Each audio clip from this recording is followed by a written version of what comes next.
మీకు కేసీఆర్ కవితకు పట్టిన గతే పడుతుంది. కొండగట్టు అంజన సాక్షిగా అబద్ధాలు చెప్తారా అని చెప్పేసి బండి సంజయ్ మాట్లాడుతాను. 6 గ్యారంటీలకు ఎంతమందికి అమలు చేశారు? 6 గ్యారంటీలను. మంత్రి పొన్నం వ్యాఖ్యలపై బండి సంజయ్ ఫైర్. కాంగ్రెస్కు అభ్యర్థి కరువయ్యాడని ఎద్దేవా. ఈ నెల 19న బీజేపీ ఎంపీ అభ్యర్థిగా బీఎస్కే బండి సంజయ్ కుమార్ నామినేషన్. మాట్లాడుతున్న బీజేపీ ఎంపీ అభ్యర్థి బండి సంజయ్ ఏంది మీకు కేసీఆర్కు కవితకు పట్టిన గతే పడతాయని చెప్పేసి బండి సంజయ్ అంటాడు.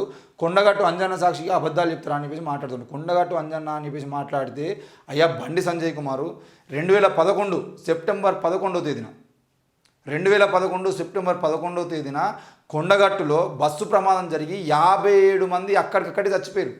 17 మంది తీవ్ర గాయాల పాలయ్యారు. ఆ 17 మందిలో కనీసం 5-6 తర్వాత చనిపోయారు అనే వార్తలు కూడా వినబడ్డాయి.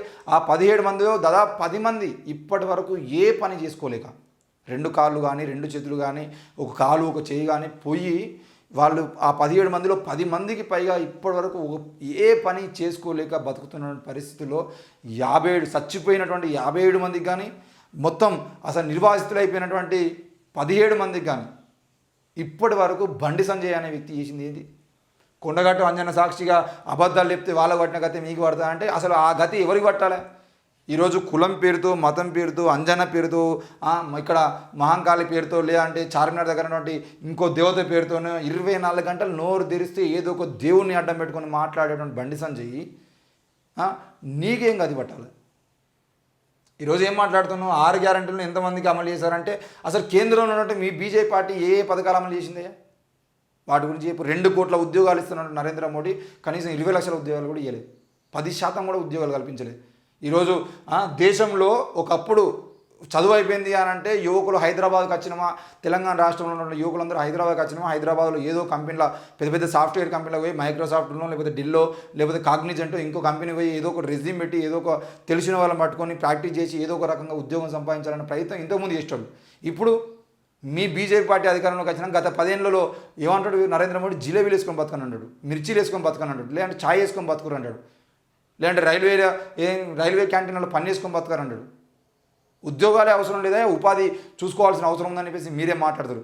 ఎంత దారుణమైన పరిస్థితి అంటే దేశంలో యువకులు ఎక్కడికి వచ్చారు అని అంటే ఇప్పుడు ఇంతకుముందు సాఫ్ట్వేర్ కంపెనీలలో చిన్న ఉద్యోగాలైనా పర్లేదు సాఫ్ట్వేర్ కంపెనీలో ఉద్యోగం చేయాలనే ఆలోచన నుండి హైదరాబాద్కి వచ్చినటువంటి యువకులు ఎంబీఏ అయిపోయి ఎంసీఏ అయిపోయి బీటెక్ అయిపోయి లేదంటే ఇంకో పని అయిపోయి ఈరోజు హైదరాబాద్లో ఉన్నటువంటి యువకులు జొమాటోలో స్విగ్గీలో లేదంటే ఓలా ఉబర్ లాంటి ఏంటి ర్యాపిడో లాంటి బైకులు నడుపుకునేటువంటి పరిస్థితిలో జెప్టో లాంటి చిన్న పనులు చేసుకునే పరిస్థితుల్లోకి ఎందుకు యువకులు మారుతూ ఉన్నారు? ఈరోజు పెద్ద యూనివర్సిటీలో చదువుకున్నటువంటి విద్యార్థులు కూడా ర్యాపిడో నడుపుకొని బతకాల్సిన పరిస్థితి ఎందుకు వస్తుంది? ర్యాపిడో కూడా ఉపాధి కదంటే ఉపాధి కావచ్చు, వాళ్ళ కష్టాలను తీరుస్తలే కదా. వాళ్ళకు రావాల్సినటువంటి ప్రభుత్వ ఉద్యోగాలు ఎక్కడ పోయినాయి? ఈరోజు ఎంతమంది 2 కోట్ల ఉద్యోగాలు వేస్తా అని చెప్పినటువంటి 10 ఏళ్ల బీజేపీ పాలనలో ఎన్ని కోట్ల ఉద్యోగాలు వేసారు? ప్రభుత్వ ఉద్యోగాలు మొత్తానికే లేకుండా బీఎస్ఎన్ఎల్ నమ్ముతారు, ఎల్ఐసి నమ్ముతారు, రైల్వే నమ్ముతారు, మొత్తం పోర్ట్లను నమ్ముతారు, విమానాశ్రయాలను నమ్ముతారు, అన్నిటినీ అమ్మేసి ఈరోజు కనీసం ప్రభుత్వ ఉద్యోగాలు కాదు కదా ప్రభుత్వ సంస్థలే లేకుండా చేస్తున్నటువంటి బీజేపీ పార్టీకి సిగ్గు లేకుండా మళ్ళీ ఓట్లు అడుకుంటూ ఉంటారు వాళ్ళు. అంజన సాక్షిగా ఎవరికి శిక్ష పడుతుంది? ఆ 57 మంది బలైతే 57 మంది అసలు 57 + 17 ఈ మొత్తం మంది ఆ 74 మంది ఈరోజు ఆ బస్సులో పోతున్నప్పుడు 74 మంది పోవాల్సినటువంటి అంత పెద్ద గుట్టెక్కాల్సినటువంటి బస్సులో 74 మంది ఎట్లా ప్రయాణం చేస్తున్నారు? ఎక్కువ బస్సుని చేయాల్సినటువంటి ప్రయత్నం ఎందుకు చేయాలి మరి కేంద్రం నుండి మీరు మాట్లాడి?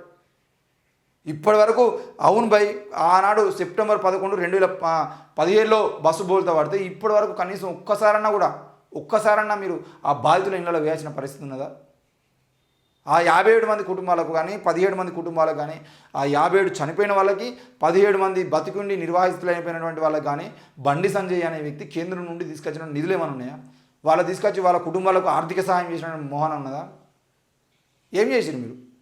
కొండగట్టు అంజన గారా మీరేం చేసిరు? ఆ రోడ్లు ఇప్పటికీ సరిగా లేవు.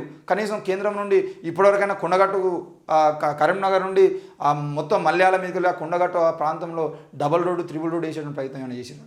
కనీసం కొండగట్టులో మంచినీటి సౌకర్యం కోసం మీ బీజేపీ పార్టీ నుండి లేదంటే బండి సంజయ్ ఎవరైనా సహాయం చేసిండా? ఆడ కోతులు ఇప్పుడు వెమ్లవాడ రాజన్న ఆలయంలో లేగదూడలు చచ్చిపోతూ ఉన్నాయి. కనీసం పశుగ్రాసం లేక పోయి చూడండి. ఇప్పుడు మా అసంటోళ్ళు మాట్లాడుతున్నాం కోపం వస్తుంది కానీ వెములవాడ రాజన్న ఆలయంలో లేగలు ఆవు దూడలు పశుగ్రాసం లేక మంచి క్వాలిటీ ఏంటి వాటర్ లేక ఏదో ఆ బురదలో ఉన్నటువంటి నీళ్ళని తాగడం తప్ప వాటికి సరైన నీళ్లు లేక వాటిని సరైనగా కాపాడుకునే ప్రయత్నం లేక ఒక్కొక్క లేక కూడా ఎప్పుడు చచ్చిపోతాయి అన్నట్టుగా ఎండిపోయి ఉంటాను. వాటి గురించి మాట్లాడు. నువ్వు వాటి కోసం కేంద్రం నుండి ఏం తీసుకొచ్చి చేసినావు?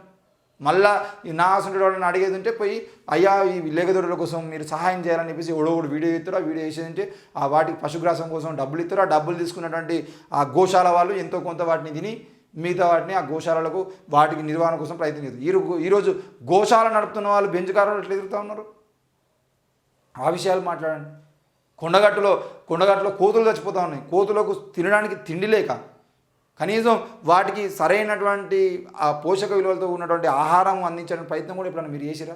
కనీసం ఎక్కడో ఒక దగ్గర ఒక స్టాల్ పెట్టి కోతుల కోసం సపరేట్గా స్టాల్ పెట్టి టైం టు టైం వాటికి భోజనం అందించడానికి ప్రయత్నం ఏమైనా మీరు చేసిరా? అడవిలో ఉన్నటువంటి కోతులు మొత్తం పల్లెల్లోకి వస్తూ ఉంటే వాటిని కాపాడుకోవడం కోసం మీరు ఏం చేశారు? కొండగట్ట అంజనా మాట్లాడేటువంటి బండి సంజయ్ చెప్పాలి వీటన్నిటి సమాధానం. కోతులను కాపాడడం కోసం మీ పార్టీ ఏం చేసిందయ్యా? ఆ విషయం చెప్పు కనీసం. కేంద్రంలో అధికారంలో ఉన్నటువంటి బీజేపీ పార్టీ ఎంపీగా బండి సంజయ్ కరీంనగర్ జిల్లా మొత్తాన్ని, కరీంనగర్ పార్లమెంటు నియోజకవర్గాన్ని మొత్తాన్ని 5 ఏళ్ల పాటు వెనక్కి తీసుకుపోయింది. భ్రష్టు పట్టించిండు. ఈయన కొడుకు రౌడీజం చేసుకుంటా మొత్తం మళ్ళా ఏంటిది ఆడపిల్లని ఏడిపించేది అంటే నేను కొట్టినా అలా తప్పే ఉన్నా అనిపించి ఈయన కొడుకు మాట్లాడుతున్నాడు.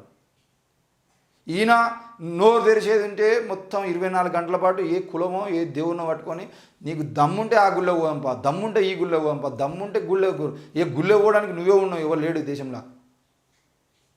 మొత్తానికైతే బండి సంజయ్ అనే వ్యక్తి గత 5 ఏళ్ల పాలనలో కరీంనగర్ నియోజకవర్గానికి ఏం చేసుకొచ్చిండో చెప్పడం చేతగాక, కరీంనగర్ నియోజకవర్గానికి 5 ఏళ్లలో నరేంద్ర మోడీతోని ఈయన తీసుకొచ్చిన నిధులేందో చెప్పడం చేతగాక, అమిత్ షా వచ్చినప్పుడు ఆయన చెప్పులు మోసుకుంటా సాయి చందన్న ఆయన పాట మర్చిపోయారా జనాలు? మర్చిపోలే కదా. మరి అమిత్ షా చెప్పులు మోసుకుంటా కరీంనగర్ నియోజకవర్గానికి ₹1 కూడా ఉపయోగం లేనటువంటి వ్యక్తి ఎవరైనా ఉన్నారంటే ఆయన బండి సంజయ్. ఈ విషయాన్ని చెప్తే ఎక్కడ ఇజ్జపోతుందో అని చెప్పేసి బండి సంజయ్ అనే వ్యక్తి కనీసం ఆ విషయాలు మాట్లాడకుండా నువ్వు చేసిన అభివృద్ధి ఏంది అని చెప్పేసి ప్రజలు అడగద్దు అని చెప్పేసి 24 గంటలు మతం పేరుతో జనాన్ని రెచ్చగొట్టడానికి ప్రయత్నం చేస్తున్నాడు. దయచేసి కరీంనగర్ నియోజకవర్గ ప్రజలందరూ ఈ విషయాన్ని అర్థం చేసుకోవాలి. ఎట్టి పరిస్థితుల్లో కూడా బండి సంజయ్ లాంటి వ్యక్తి ఎవరన్నా ఓట్ల కోసం వచ్చేది ఉంటే అరే భయ్ మీరు గత 5 ఏళ్లలో కరీంనగర్ నియోజకవర్గానికి ఏం చేసిర్రు చెప్పుర్రా భయ్ అని చెప్పేసి అడిగి కూసబెట్టి వాళ్ళు చెప్పినటువంటి విషయాన్ని విని అప్పుడు మీరు ఓటేయండి. నిరుద్యోగులకు ఏం చేశారు, విద్యార్థులకు ఏం చేశారు, దేశవ్యాప్తంగా విద్యార్థులకు అన్యాయం జరుగుతూ ఉంటే, పాఠశాలలు మూస్తూ ఉంటే, స్కాలర్షిప్లు ఇవ్వకుండా ఉంటే, పిహెచ్డీలలో కూడా అక్రమాలు చేసి కనీసం దళిత విద్యార్థులకు, ఎస్సీ ఎస్టీ బీసీ విద్యార్థులకు పిహెచ్డీ అడ్మిషన్లో కూడా అన్యాయం చేస్తూ ఉంటే, నీట్ లాంటి సంస్థలు వాటిలలో కూడా ఈరోజు మనకు అన్యాయం జరుగుతూ ఉంటే, రిజర్వేషన్ తీసేస్తూ ఉంటే, ఏ రోజన్నా ఏ విషయంలో అన్నా బండి సంజయ్ మాట్లాడిండా అడిగిన తర్వాత ఓటేయండి. నిరుద్యోగులు, విద్యార్థులు, గృహిణులు, ₹500 ఉన్నటువంటి గ్యాస్ సిలిండర్ ₹1,200 పెంచినటువంటి విషయంలో కానీ, పెట్రోల్ ₹70 ఉన్నటువంటి పెట్రోల్ ₹110 పెంచినటువంటి విషయంలో కానీ ప్రతి విషయాన్ని అడగండి. దేనికన్నా బండి సంజయ్ సమాధానం చెప్తుడా? ఆయన ఏమైనా చేసిండు అభివృద్ధి చెప్పిన తర్వాత మాట్లాడుకుందాం. ఈరోజు కరీంనగర్లో బీఆర్ఎస్ పార్టీ ఒక వంతెన నిర్మిస్తే ఆ వంతెన మీద తార్ రోడ్డు పోతూ ఉంటే తార్ రోడ్డుకు సంబంధించిన విషయంలో ఆయన ఉర్రిండు. కానీ అంత పనికిరాని క్వాలిటీ లేనటువంటి పథకం రోడ్ వేసిరు, ఇది దేనికి పనికిరా అని చెప్పేసి మాట్లాడి మరి నీకు దమ్ముంటే పక్కపడి ఇంకోటి కట్టరాదు. నీ కేంద్రం నిధులు తీసుకొచ్చి మీ బీజేపీ పార్టీ కట్టినటువంటి ఇది దీని మీద తారే వేయింది కావచ్చు, మళ్ళీ వేసేది అతుక్కునే మంచిగా ఉన్నది, వీళ్ళు వేసినటువంటి డాంబర్ మంచిగా ఉన్నది.